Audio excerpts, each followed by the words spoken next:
ایک چھوٹا سا پودا تھا تو جامعہ، جو اخلاص سے اب تناوت سب کے اوپر۔ اگر زبانی تعریف کرنا نامناسب نہ ہو تو میں ایک بات کہہ دوں گا کہ ہم نے ہمارے حضرت مفتی صاحب کو، میں نے 40 سال سے ان کے ساتھ، یعنی کام کی عمل کی لائن میں بتلا رہا ہوں کہ جس وقت سے دابیل کے مدرسے میں پڑھانا شروع کیا، میں معافی چاہوں گا کہ زبانی سامنے تعریف کرنا، اس وقت سے اللہ اکبر، اسواق کی پابندی تو کیا، تربیت کی پابندی تو کیا، اصلاحی پابندی تو کیا، طلباء کے دکھ اور درد میں ہم نے تو بچپن گزارا،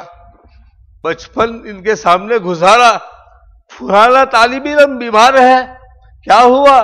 بھائی؟ دوا لائے بھائی، کھانا ہوا بھائی، کیا ہوا؟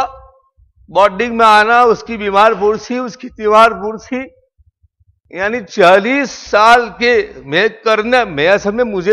میرا مقصد تعریف کرنا نہیں ہے اس وقت، میرا مقصد تقابل۔ ابو طیب متنبی کہتا ہے نہیں، وہ بِضِدِّهَا تَتَبَيَّنُ الْأَشْيَاءُ، کہ اشیاء جب تک تقابل نہ ہو وہاں تک بات سمجھ میں نہیں آتی کہ کرنا کون ہے اور بولنا کیا ہے۔ اکبر جب سر سید کا انتقال ہوا ہے تو اکبر الہ آبادی مرحوم نے ایک بات کہی تھی، ہماری باتیں ہی باتیں ہیں، سید کام کرتا تھا، ہماری باتیں ہی باتیں ہیں، سید کام کرتا تھا، نہ بھولو فرق جو ہے کہنے والے کرنے والے میں۔ کوئی کچھ بھی کہے ہم تو یہی کہتے ہیں اکبر کہ خدا بخشے بہت سی خوبیاں تھی مرنے والے میں۔ کرنا الگ ہے اور شو کرنا، شور کرنا، مخلوق کے سامنے آنا اور مخلوق کو یوں بتلانا کہ یہ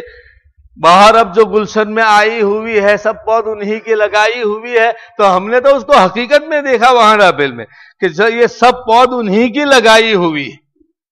تربیت کی، اس کے بعد پھر اخیر میں نظامت تعلیمات کے زمانے میں، اور اللہ اکبر درگزر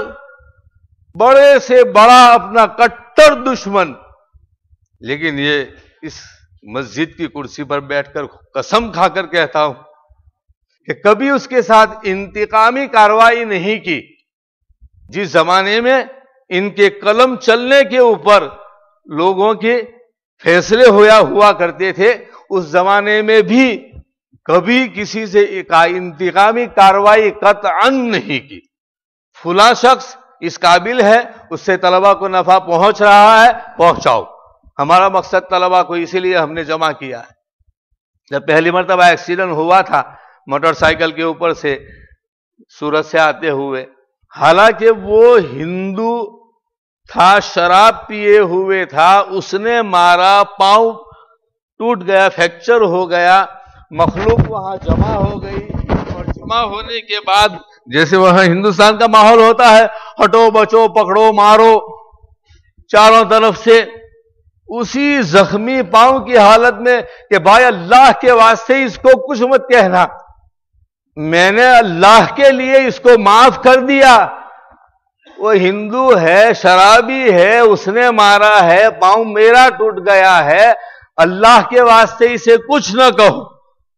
میں نے اس کو اللہ کے لیے معاف کر دیا۔ اور اس پر جو گھر رہ کر پڑھانے کا موقع ہوا، اس لیے کہ پاؤں میں 3 مہینے کا پٹا بندھا ہوا، کہ بھائی گھر پر پڑھائیں گے، تو حضرت نے فیصلہ کیا، آفس پر لکھا کہ چونکہ میں مدرسے میں نہیں آتا ہوں لہذا آج سے میں مدرسے سے تنخواہ نہیں لوں گا۔ اس دن یہ فیصلہ ہوا تھا، میں تنخواہ نہیں لوں گا۔ اب جب 3 مہینے پورے ہو گئے، چلنے والے بھی بن گئے، اس کے بعد پھر آگے جب 3 مہینے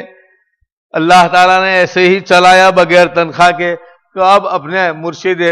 حضرت مفتی محمود صاحب گنگوئی رحمۃ اللہ علیہ کی اقتداء میں کہا اب ہمیشہ کے لیے مجھے مدرسے سے کچھ نہیں چاہیے۔ پھر اخیر میں تو مکان بھی اور ساری چیزیں، ساری جتنی بھی سہولتیں تھی سب کو چھوڑ دیا۔ مجھے تو بتلانا ہے علماء کرام کے مجمع میں، اس لیے نہیں کہ وہ میرے استاد ہے لہذا میں ان کی تعریف کروں تمہارے سامنے، مجھے معلوم ہے کہ ان کو تو ناگوار گزر رہا ہوگا، ان کا مزاج میں 40 سال سے جانتا ہوں، لیکن میں تو آپ کو تقابل بتلانا چاہتا ہوں کہ اس وقت سے جب ابتدا میں ہم قدوری اور نور الہدایہ پڑھتے تھے اس زمانے کی بات ہے،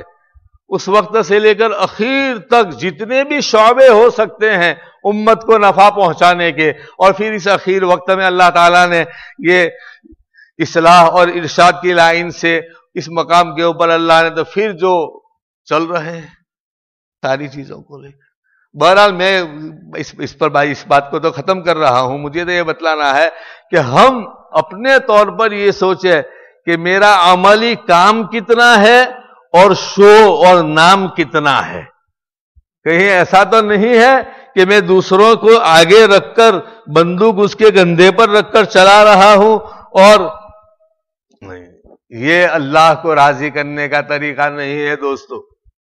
حضرت نبی پاک صلی اللہ علیہ وسلم، خلفائے راشدین، سب کے سب عملی میدان میں ہر چیز میں پہلے آگے، سارا کا سارا تم کر لو، اس کے بعد میں آؤں گا جب مجمع جمے گا۔ بہرحال میں تو یہ کہہ رہا تھا کہ یہ جو بیماری ہے حب المدح من الخلق، یہ اتنی خطرناک بیماری ہے دوستو کہ انسان کو چین سے بیٹھنے نہیں دیتی، اس لیے کہ اس کا مطلب تو یہ ہوا کہ جب آدمی لباس پہن کر مخلوق سے تعریف چاہتا ہے تو وہ محنت کر رہا ہے مخلوق کی آنکھوں کے اوپر، تیری محنت مخلوق کی آنکھوں پر ہے۔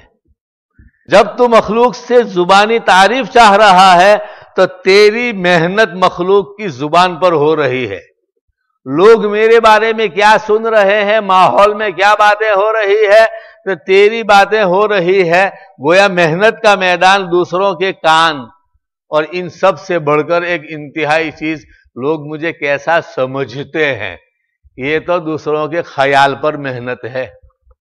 اللہ نے ہمیں اس کا مکلف نہیں بنایا کہ ہم دوسروں کے خیالات پر، دوسروں کی آنکھوں پر، دوسروں کے کانوں پر، دوسروں کی زبان پر، دوسرے کے خیالات پر، اس پر محنت کرے۔ ہمیں تو اپنی ذات کے اوپر محنت کرنی ہے۔